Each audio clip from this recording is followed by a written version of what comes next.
भूतिया मंगलवार। एक गांव था झुरमुट। उस गांव के सभी लोग मंगलवार को कोई काम नहीं करते थे, बल्कि सभी लोग डर से अपने अपने घरों में छिपकर बैठ जाते थे। उन गांव वालों का कहना था कि इस गांव में एक तांत्रिक का साया घूमता है, वो भी सिर्फ मंगलवार के दिन। तांत्रिक मंगलवार के दिन भूत बनकर आता था एक आदमी की बलि लेने। और आज सोमवार था, इसलिए सभी अपने खेतों में जल्दी जल्दी काम निपटाकर घर के लिए जा रहे थे। अरे भाई, काम खत्म हो गया हो तो घर चले, रात होने वाली है और कल मंगलवार है। पता है ना, मंगलवार यानी एक आदमी की बलि। हाँ हाँ, याद है। थोड़ा सा काम रह गया है, बस फिर चलता हूँ। तुम जाओ, मैं आ जाऊंगा। ठीक है भाई, फिर मैं चलता हूँ, पर समय से घर पहुंच जाना। सभी लोग अपने अपने खेतों का काम खत्म करके घर जा चुके थे, पर सत्तू अभी भी खेतों में काम कर रहा था। हाँ, चलो काम तो खत्म हो गया। कल का भी काम मैंने आज ही खत्म कर लिया। एक दिन अपना क्यों खराब करूं मैं? वक्त बहुत हो गया है, जल्दी घर चला जाए अब। सत्तू घर जा ही रहा होता है कि उसके सामने एक साया आकर खड़ा हो जाता है। अरे कौन हो भाई, और मेरा रास्ता रोके क्यों खड़े हो? हटो सामने से और जाने दो मुझे। वो साया तांत्रिक का साया होता है। तुझे कैसे जाने दूं? तू चला गया तो मैं किसकी बलि दूंगा? बलि? कौन हो भाई, और क्यों डरा रहे हो मुझे? जरा शक्ल तो दिखाओ अपनी। तांत्रिक जैसे ही सत्तू को अपनी सूरत दिखाता है, सत्तू डर से थर थर कांपने लगता है। छोड़ दो मुझे जाने दो। वैसे भी आज तो सोमवार है, तुम तो मंगलवार को बलि लेते हो ना। अरे मूर्ख, जरा ध्यान से देख, मंगलवार दिन शुरू हो गया है। 12 कब के बज चुके हैं। अब तू तैयार हो जा बलि के लिए। तांत्रिक उसकी एक नहीं सुनता और सत्तू को मार देता है। उसके हाथ पैर उसके धड़ से अलग करके खेतों में फेंक देता है। पूरा दिन मंगलवार को घर से बाहर कोई नहीं निकलता। मंगलवार का दिन खत्म होते ही सत्तू की पत्नी शांता पूरे गांव में अपने पति को ढूंढती है। काका, काका, क्या आपने मेरे पति को कहीं देखा है? परसों से वो घर नहीं आए। मैंने नहीं देखा बेटी। तभी शांता को दूर से शोर आता सुनाई पड़ता है। वो उस शोर के नजदीक जाती है तो वहां देखकर हैरान रह जाती है, क्योंकि वहां उसके सामने उसके पति की लाश पड़ी थी, जिसके हाथ पैर गायब थे। चन्नू के बापू, आप हमें छोड़ के नहीं जा सकते। मुझे पता है ये सब उसी तांत्रिक ने किया है। मैंने रात को ही बोला था सत्तू को कि जल्दी घर चले, पर उसने मेरी एक ना मानी। बोला मुझे अभी और काम करना है खेतों में। अब देखो तांत्रिक के साये ने उसका कितना बुरा हश्र किया। सभी गांव वाले मिलकर सत्तू का अंतिम संस्कार कर देते हैं। पूरे गांव में मातम छाया होता है। धीरे धीरे दिन बीतने लगे और फिर हफ्ता पूरा हुआ। मंगलवार फिर से आ गया। सभी घरों में छिप कर बैठे थे। ये सब कितने दिन और चलेगा? एक एक करके गांव के सभी लोग मरते जा रहे हैं। वो तांत्रिक का साया किसी को नहीं छोड़ेगा। एक दिन हमारा नंबर भी आ जाएगा मरने का। शुभ शुभ बोलिए जी, आप ऐसा क्यों सोचते हैं? जब तक हम मंगलवार के दिन अपने घर में हैं, तब तक वो हमारा कुछ नहीं बिगाड़ सकता। शाम का समय था, तभी बाहर से भैंसों की जोर जोर से चिल्लाने की आवाज आती है। वो भैंसें बंसी की ही होती है। ये भैंसें इतना काहे चिल्ला रही है? इनके लिए तो मैंने पहले से ही पानी और चारा रख दिया था, फिर क्या हुआ? अरे भगवान, हो सकता है उनके नजदीक कोई सांप हो। ये गांव है, खुले में सांप बिच्छू तो घूमते ही रहते हैं। अब क्या करें? कहीं भैंसों को काट लिया तो?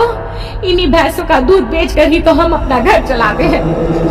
मुझे बाहर जाकर देखना होगा। आज मंगलवार है और आप बाहर जाने की बात कर रहे हैं। नहीं, मैं आपको बाहर नहीं जाने दूंगी। अरे सुषमा, ये जानवर भी तो हमारे ही घर के सदस्य हैं। उन्हें हम मुसीबत में कैसे छोड़ सकते हैं भला?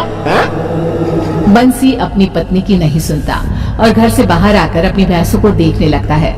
वहाँ उनके आसपास कोई नहीं होता। तभी बंसी की नजर तांत्रिक के साये पर पड़ती है। वो साया भैंसों की आड़ में ही था।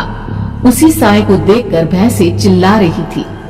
आज मेरी बलि पक्की है, मैं बिना बलि लिए यहाँ से कैसे जा सकता हूँ? छोड़ दो मुझे जाने दो। मेरे छोटे छोटे बच्चे हैं, रहम करो मुझ पर।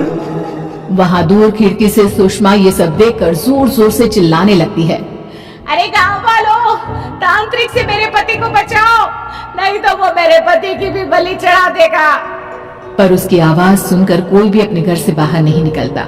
सभी खिड़की से खड़े खड़े तमाशा देख रहे थे। बस किसी की हिम्मत नहीं होती है बंसी को बचाने की। सबको अपनी जान की पड़ी थी। तभी तांत्रिक बंसी के धड़ से उसका सर अलग कर देता है। मार दिया उसने मेरे पति को, अब मैं जीकर क्या करूंगी? अरे ओ तांत्रिक, मुझे और मेरे बच्चों को भी मार दे। अभी नहीं, अगले मंगलवार को आऊंगा फिर से एक बलि लेने। तांत्रिक डरावनी हंसी हंसते हुए वहां से गायब हो जाता है। फिर से गांव में मातम छा जाता है। सुबह होते ही सभी गांव वाले सरपंच के पास जाते हैं। सरपंच जी, ये सब कब तक चलेगा?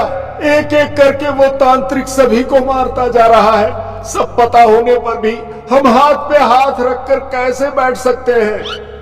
नरेश बिल्कुल सही बोल रहा है सरपंच जी। अब आप ही बताइए क्या करें जिससे कि तांत्रिक का साया इस गांव से हमेशा के लिए चला जाए। अब आप सबकी जिम्मेदारी मैं लेता हूं। अगले मंगलवार किसी भी गांव वाले की जान नहीं जाएगी। मतलब क्या है आपका सरपंच जी? किसी की जान नहीं जाएगी? कुछ समझ में नहीं आया। मतलब ये है कि हमारे पास एक हफ्ता है। अगर मैं कुछ नहीं कर पाया तो मैं खुद तांत्रिक के सामने अपनी बलि दे दूंगा। सरपंच की ये बातें सुनकर सभी हैरान रह जाते हैं। अगले दिन सरपंच बड़ी गहरी सोच में डूबा हुआ हुक्का पी रहा था। तभी शहर से उसका पोता मानव वहां आता है। बताओ तो कौन है? इन हाथों के स्पर्श को मैं कैसे भूल सकता हूँ? ये हाथ मेरे पोते मानव के हैं। दादाजी, आपने मुझे झट से पहचान लिया, वो भी बिना देखे। मानव अपने दादाजी के पैर छूता है। दादाजी, आप कैसे हैं? अच्छा पहले ये बताइए, मैंने देखा आप बड़ी गहरी सोच में बैठे हुए थे। ऐसा क्या सोच रहे थे कि मेरे आने की आहट भी आपने नहीं सुनी? हमेशा तो आप मेरी आहट से ही मुझे जान जाते थे। ऐसा कुछ नहीं है। अच्छा बताओ, मेरा मानव बेटा कैसा है? शहर का खाना खाने से तू कितना दुबला पतला हो गया है।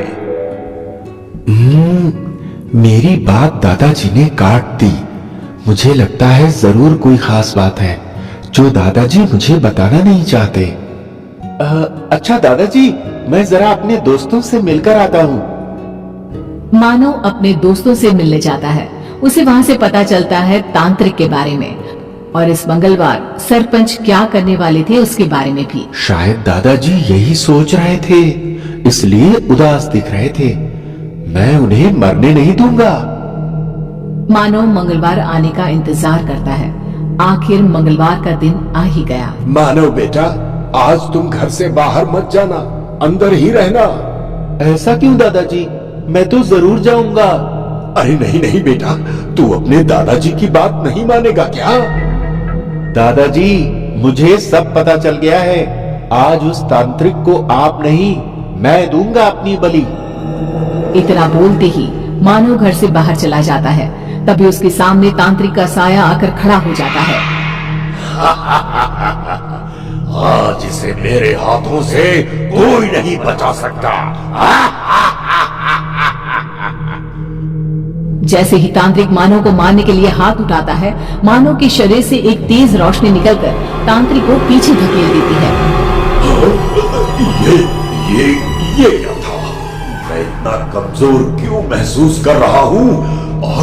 और वो रोशनी कैसी थी? हाँ? मानव भी ये देखकर हैरान था। तभी उसे याद आता है कि उसने हनुमान जी का लॉकेट पहना है। ये सब उसी लॉकेट का चमत्कार है। अब ये लॉकेट ही हमें बचाएगा और इस तांत्रिक के साए को भगाएगा यहाँ से हमेशा के लिए। मानो जैसे ही वो लॉकेट तांत्रिक के सामने करता है, तांत्रिक डर के वहां से भाग जाता है और फिर कभी नहीं आता उस गांव में।